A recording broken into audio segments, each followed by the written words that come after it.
How to fix air fryer error code E1.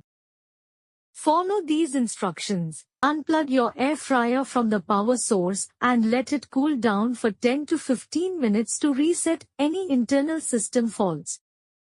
Check if the power cord is securely connected and has no visible cuts or damage that could cause a connection issue.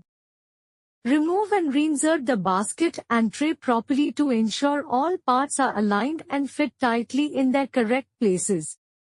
Wipe sensors and interior areas with a dry cloth to remove food debris, grease, or moisture that may cause an E1 error. Test the air fryer on another outlet to ensure the problem isn't due to voltage issues or an unstable power source. If you can safely access inside, check for loose or disconnected sensor wires and carefully reconnect them if found. If E1 still appears, contact the air fryer brand's customer support. You may need repair or sensor replacement service. Thank you for watching.